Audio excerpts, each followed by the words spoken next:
আমরা যারা গৃহিণী আছি তারা জানি প্রতিটা দিন আমাদের সঙ্গে সংসারের কাজের সঙ্গে কীরকম একটা যুদ্ধ চলে, কীরকম একটা দৌড়াদৌড়ি চলে। তো সেই রকমই কিছু ভিডিও নিয়ে শুরু করছি আজকের নতুন একটি ব্লগ। আসসালামু আলাইকুম, কেমন আছেন সবাই? আশা করি সবাই ভালো আছেন। আমিও আল্লাহর রহমতে বেশ ভালো আছি। তো চলুন দেরি না করে শুরু করি আজকের ব্লগটি।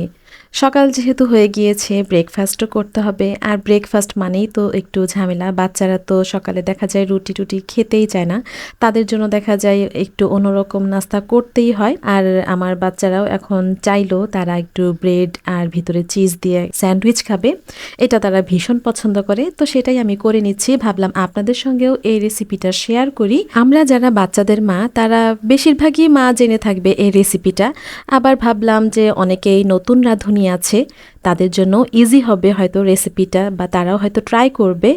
আর মারা তো জানে বাচ্চাদের সামনে কতভাবে যে নাস্তা উপস্থাপন করতে হয় যেন তারা একটু তৃপ্তি করে একটু মজা করে খেতে পারে। বাচ্চাদের পেট শান্তি তো মা বাবাদেরও মন শান্তি। আচ্ছা, এখানে ব্রেড নিয়ে নিয়েছি, চিজ নিয়ে নিয়েছি টুকরা টুকরা করে, তারপরে আমি এটা ডিম চিনি দিয়ে স্ক্র্যাম্বল করে নিচ্ছি, স্ক্র্যাম্বল না সরি ফেটিয়ে নিচ্ছি। ওরা চিনি দিয়ে খাবে, একটু মিষ্টি মিষ্টি করে খাবে। এটা ঝাল দিয়েও করা যায়, আবার চিনি দিয়েও করা যায়। তো আমার বাচ্চারা যেহেতু মিষ্টি মিষ্টি করেই খেতে চাচ্ছে, তো তাদেরকে চিনি করেই দিলাম। তো চিনি দিয়ে ভালো মতো আমি ফেটিয়ে নিয়েছি। এরপরে ব্রেডের ভিতরে তো দেখলেনি যেভাবে আমি চিজ দিয়ে দিয়েছি, সেটা দিয়ে তারপরে তো যে ডিমটা আমি ফেটিয়ে রেখেছিলাম সেটার ভিতরে চুবিয়ে বা মাখিয়ে এই তো আমি তেলের মধ্যে একটু ভেজে ভেজে নিচ্ছি। এ পাশ ও পাশ করে সুন্দর করে ভাজা হয়ে গেলেই বাস হয়ে যায়। খুবই মজা লাগে, ওদের সঙ্গে দেখা যায় মাঝে মধ্যে আমিও খাই, ভালোই লাগে। চায়ের সঙ্গে তো এই স্যান্ডউইচটা খেতে খুবই ভালো লাগে। এই যে ফার্নাস দেখিয়ে দিচ্ছে, ভিতরে একদম চিজে ভরপুর। আর ব্রেড তো চিজ দেখা যায় কি ব্রেডের সঙ্গে একদম লেগে যায়, আর মানে টানাটানি করলেও যে একদম যে রাবারি রাবারি যে দেখা যায় ওইটা আর কি হয় না। তো থাক, বাচ্চারা তো জানে যে হ্যাঁ চিজ ভরপুর দিয়েছি, তারা দেখে শান্তি খেয়ে শান্তি, বাস ওটাই এনাফ। আমি তো চাও খেয়ে নিয়েছি নাস্তার সঙ্গে। আজকে অফ ডে ছিল, তো বাচ্চারা আজকে বাসাতেই আছে, তারা তাদের কাজকর্ম করছে। আর আমার তো রান্না বান্না করতেই হবে, তারা আছে তাদের মতো, আর আমি আমার সংসার লাইফে রান্না বান্নার লাইফে চলে এসেছি। দেখেন না, এই যে কাটাকুটি নিয়ে এখন রান্না বান্না শুরু করব। আর এই যে কালাই বড়ি, এই কালাই বড়িটা তো অনেকেই চিনেন, অনেকেই খান, নতুন করে তো দেখানোর কিছু নেই।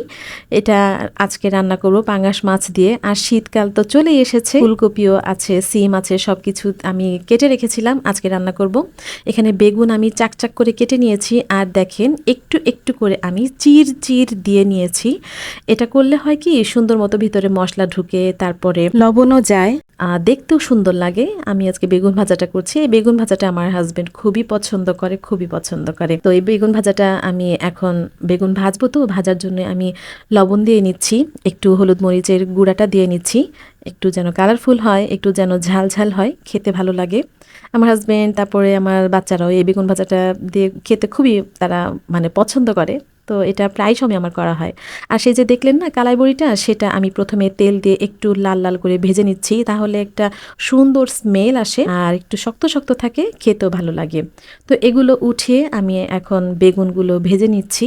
আর সব কিছুই আমার আগের দিনই কেটে রেখেছিলাম, আমি আগের দিনই ম্যাক্সিমাম কাটাকুটি করে রাখি, তাহলে দেখা যায় কি পরের দিন রান্নাবান্না করতে আমার একদম ইজি হয়, দৌড়াদৌড়ি করতে হয় না। ফারাজ যেহেতু আসে টিফিন করতে, তো দেখা যায় কি আগে আগে রান্নাবান্নাটা শেষ করে ফেললেই আমার শান্তি লাগে।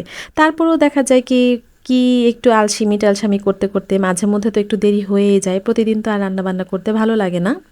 এখানে আমি পাঙ্গাস মাছগুলো ভালো মতো ধুয়ে নিয়েছি, ফ্রেশ করে পানি ঝরিয়ে নিয়ে তারপরে তো লবণ, হলুদ, মরিচ, ধনিয়ার যে গুঁড়া থাকে, হলুদ মরিচের গুঁড়া দিলেই হয়ে যায়, সেগুলো দিয়ে আমি মাখো মাখো করে নিয়েছি।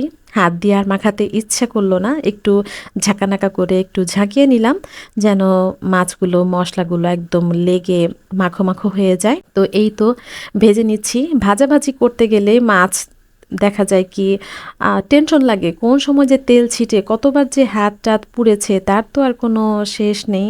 আর যখন বিয়ের আগে দেখতাম আম্মু ভাজাভাজি করছে, তখন দেখে বলতাম কিভাবে এত কাছ থেকে যে ভাজো।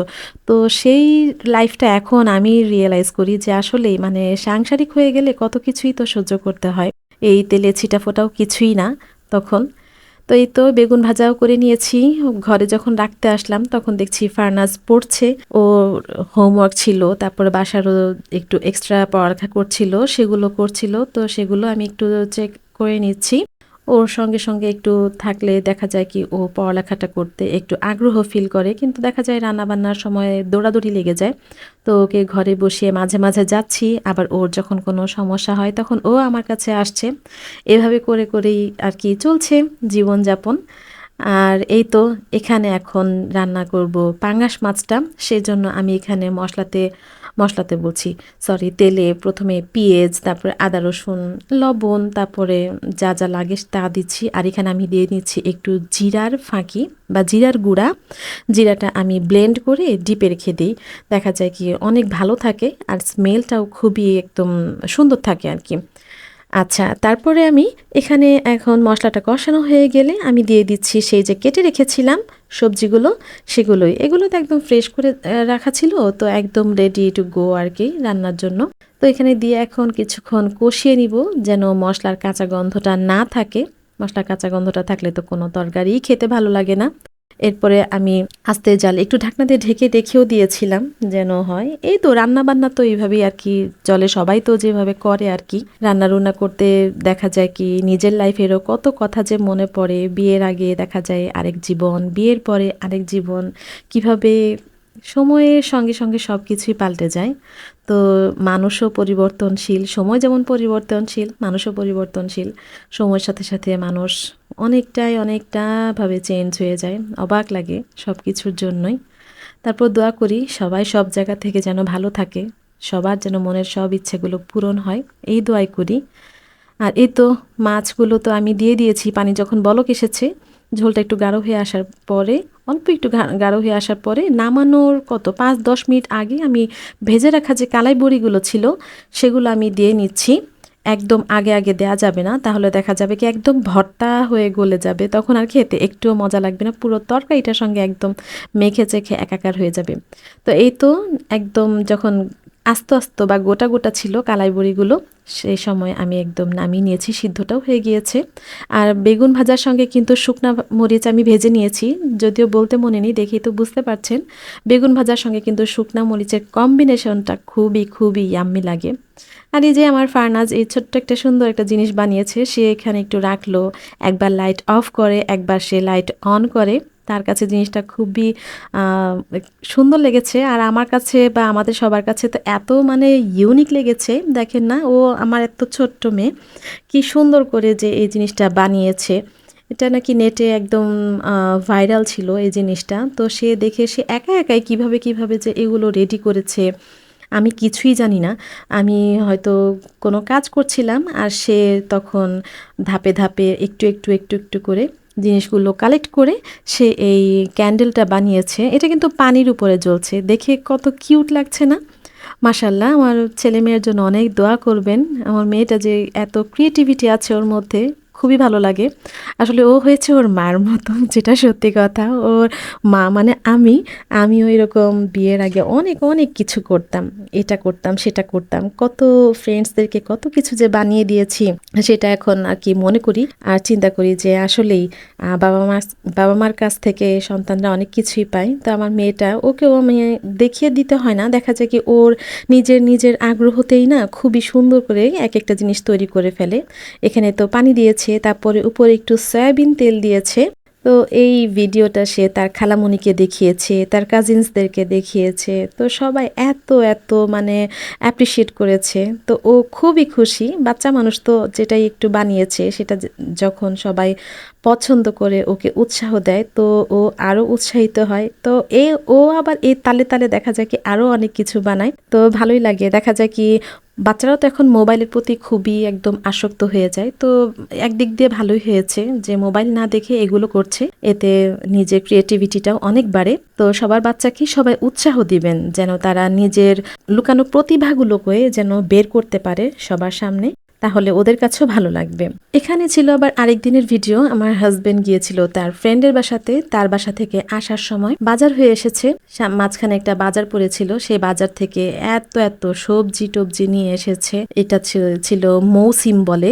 এই মৌসিমটাকে আপনারা কি নামে চিনেন বা জানেন সেটা আমাকে কমেন্টে জানাবেন। তাহলে আমি জানতে পারবো।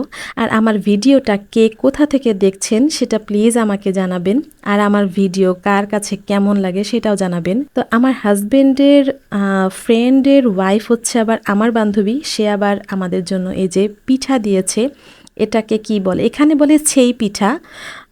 আপনাদের এলাকাতে কি কি নামে এই পিঠাটা পরিচিত সেটাও কিন্তু আমাকে জানাবেন, তাহলেও ভালো লাগবে। এটার ভিতরে অনেকে সুজি দেয়, তো এটার ভিতরে নারিকেল ছিল, নারিকেলও দেয়। তো নারিকেল দিয়ে আর কি বানিয়ে দিয়েছে আমার বান্ধবী। তো খেয়ে খুবই মজা পেয়েছি। আসলে কারো কাছ থেকে অল্প হোক বেশি হোক, মানে কোনো কিছু পেলেই না আসলে নিজেকে খুবই ব্লেসড লাগে, খুবই ভালো লাগে যে হ্যাঁ সে আমাকে মনে করে যে এতটুকু জিনিস দিয়েছে, এটুকুই তো অনেক, তাই না? আসলে ব্যবহারটাই মানুষের মনে থাকে, এটাই হচ্ছে মেন কথা। তো আমিও চাই যেন হ্যাঁ সবার মনে যেন কোনো রকমেরই কোনো কষ্ট না দেই, এটাই আমার চাওয়া পাওয়া। তারপরেও তো আমি মানুষ, হয়ে যেতেই পারে বিভিন্ন ধরনের ভুল ত্রুটি। তো এই তো আর কি কত ধরনের যে কথা বলছি আজকে। এখানে নুডলস রান্না করছি। নুডলসের যে মশলাটা দেখলেন এটা হচ্ছে নুডলসেরই মশলা, আবার নুডলসের যে স্পেশাল মশলা থাকে না নুডলস মশলা, সেটাও ছিল, সেটা দিয়েও করছি। আর ধনে পাতা ছিল, একদম ফ্রেশ ফ্রেশ এনেছে তো ধনে পাতাটা, তো ভাবলাম যে এই ধনে পাতাটা নুডলসে দিলেও কিন্তু অনেক মজা লাগবে খেতে। তো আসলে অনেক মজা ছিল। আর পাস্তার সঙ্গে না আমি কত 3-4 প্যাকেট ম্যাগি নুডলস দিয়ে দিয়েছি। এভাবেও তো অনেকেই খেয়েছেন, এটা নতুন আহামরি কিছু না, এটা একদম সবার কাছেই খুবই খুবই পরিচিত। তা আমার বাচ্চারাও যে এইভাবে নুডলসটা এত পছন্দ করবে মানে ভাবিনি। ওরা তো মানে আগে নুডলস পছন্দই করতো না, আগে বলতে মাঝখানে, এখন ইদানিং যেভাবেই রান্না করে দিই সেভাবেই তারা খুবই খুবই পছন্দ করে। তো আমিও খুশি যে হ্যাঁ তারা এভাবে পছন্দ করছে। তো আমিও মাঝে মাঝে বানিয়ে দিই। নাস্তা টাস্তাও আসলে একটা প্যারা, মানে মনে হয় কি মানে নাস্তা কেন দিতে হবে বা নাস্তা কেন বানাতে হবে, কেন খিদা টিদা লাগে। যাই হোক, এই তো ছিল আর কি আর টুকটাক ভিডিও। রাতে আবার একটু ডিম ভাজা খেতে ইচ্ছে করলো, তো সেই ডিম ভাজা দিয়েও এখন ভাত খাচ্ছি বা ভাত খাবো আর কি। তো এই তো ছিল আজকের ভিডিও। আই হোপ আজকের ভিডিও আপনাদের সবার কাছে ভালো লেগেছে। যদি কোনো ভুল ত্রুটি হয়ে থাকে তাহলে প্লিজ ক্ষমা সুন্দর দৃষ্টিতে দেখবেন। পরিশেষে বলবো সবাই ভালো থাকবেন, সবাই সুস্থ থাকবেন। আল্লাহ হাফেজ, আসসালামু আলাইকুম।